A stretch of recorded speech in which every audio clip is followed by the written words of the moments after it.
to our very first episode of Bourbon Kingdom. I'm David. And I'm Zach. And today we're talking about Old Forester, the 117 series High Angel Share. This bottle here comes from the Old Forester Distillery. Dave and I went and got there in line super early on Wednesday. Super early. Got there really, honestly, too early. Wednesday, March 24th. Too early to win on Wednesday. On that Wednesday, yes. But Thursday, Friday, Saturday. Yes, and Tuesday. And Tuesday. This past Tuesday. Yeah. To get in line, basically, to get these. These are this is the first of a new series. From what I understand with it, what their kind of end goal is this is going to be one of a distillery release series only. Now, in the state of Kentucky, it's a little funny. I think you actually have to put out a couple bottles to some other distributors. But whenever I say a couple, I mean, I don't think it's I think it's like a dozen, if not less than that. Yeah. So, basically, the only place you can get it is the Old Forester gift shop. These barrels that they picked from, there was actually a 28-barrel blend of this.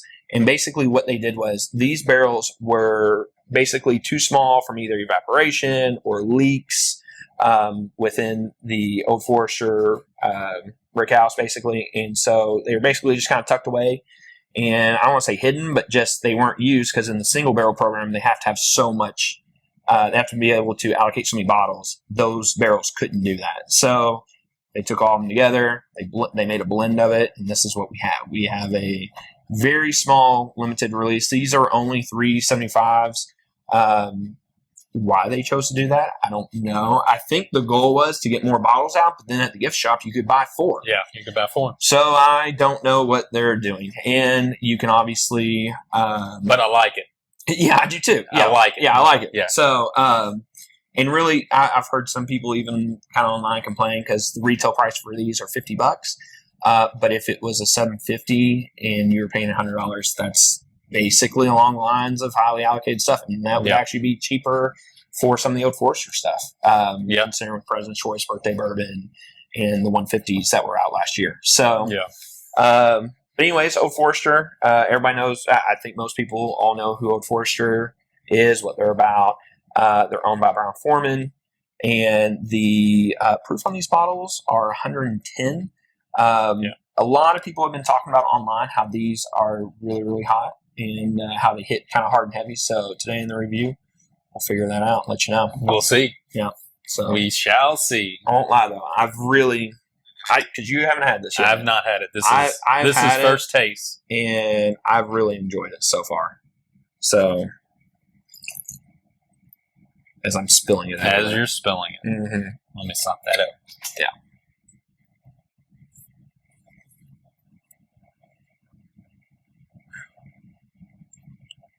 I mean, got a kind of a sweet caramelly smell to it on the nose on the front end. It smells sweet. I mean, it's very sweet. I think this bourbon's a little crazy, and we'll go into it more with the palate and the finish. It's crazy. Well, I'll explain it as we're going. Yeah. At least my opinion on it. Yeah.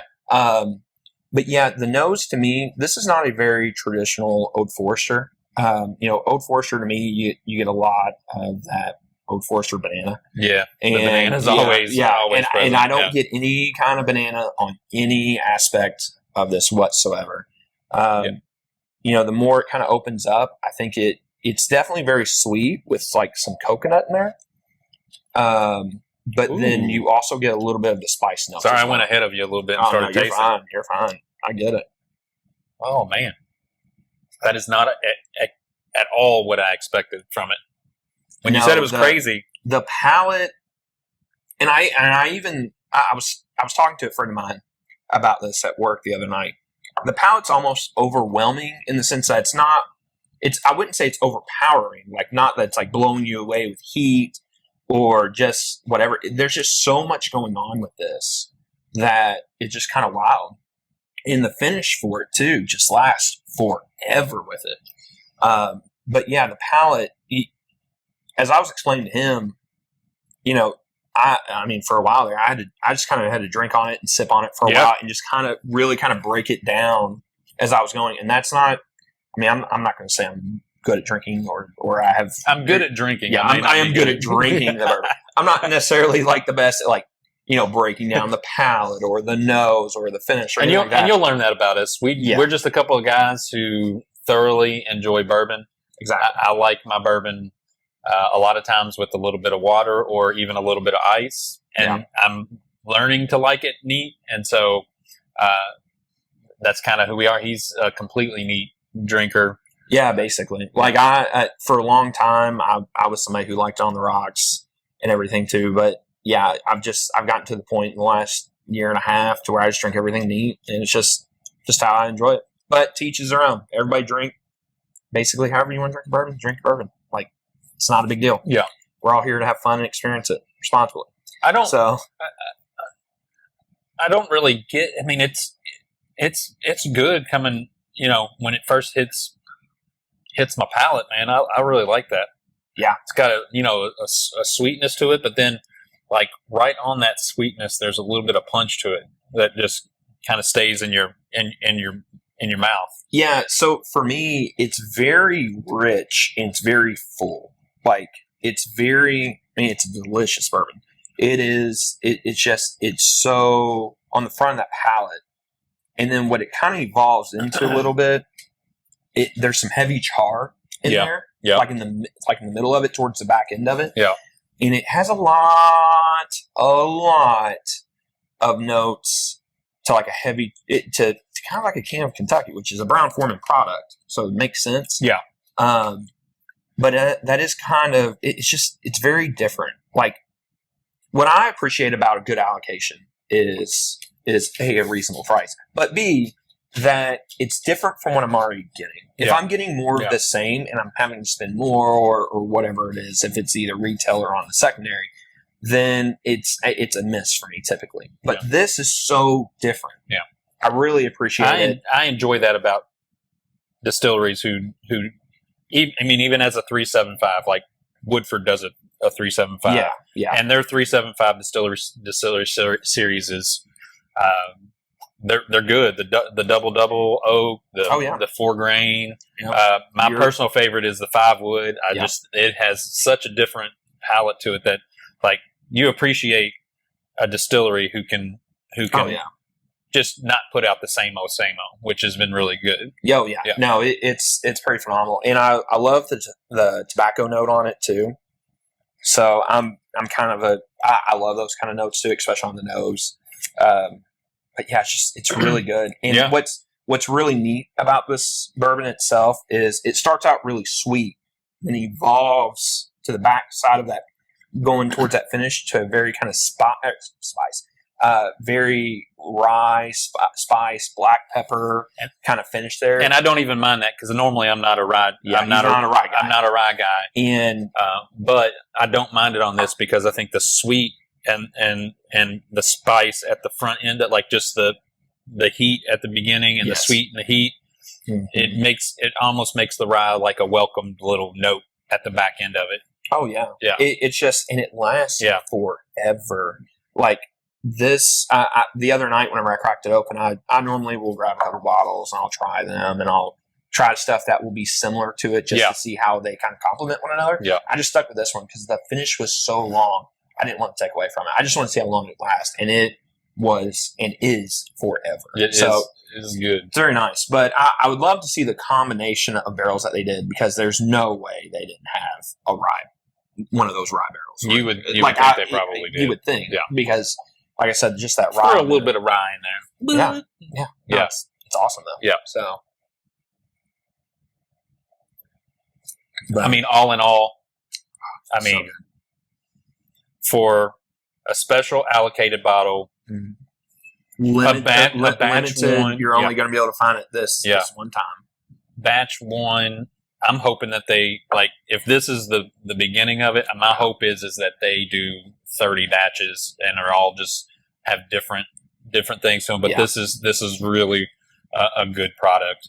And very happy with the purchase. I didn't even mind having to wake up at 3:15 to go down and get this one because it is highly sought after.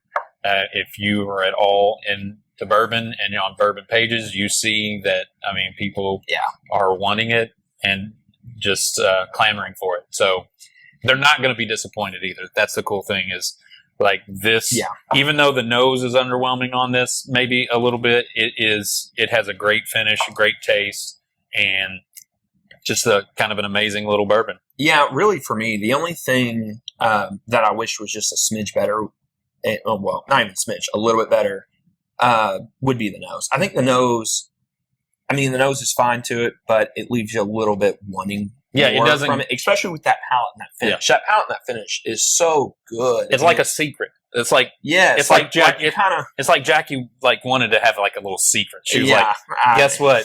I'm not going to give you any nose, but I'm going to give you all the taste on the back end. So. Yeah, it's wild. Yeah, she did. I mean, she always does great. I mean, hello, like it's Old Forester. I'm a huge Old Forester fan.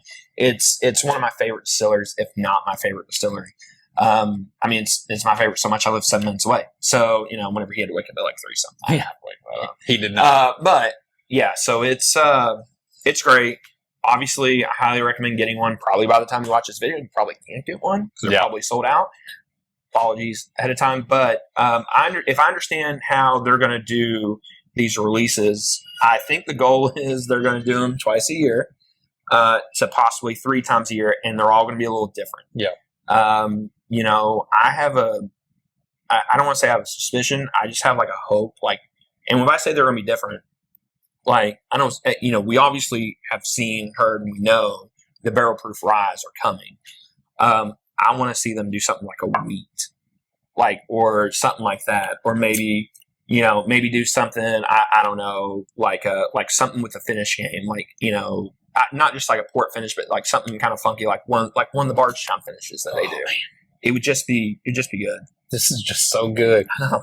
It's really good. Man, it's surprisingly, that's really good. There's a lot of people out there. I think last year that I don't want to say was disappointed with the 150s. I think there was such a high standard for them coming out, and I think there was a little bit of a letdown with them. They're all still really good, but I think there's a smidge of a letdown with them. And in the future, we will be reviewing all 3 batches. Yeah, we'll have those too. Yeah, and but I think this one again is really good. I understand some people don't like that to $375, but if you really start to break down the price of it's in the right range, and you can buy 4. So, if I can encourage you, just kind of as we're ending this, if you can find it for a decent price, I would pick it up. It's one to have and to actually pop open and drink.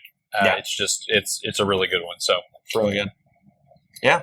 So I totally agree. Get it. Right. Get it while you can, if you can, when you can. Thanks for watching our first episode of Bourbon Kingdom. Until the next time.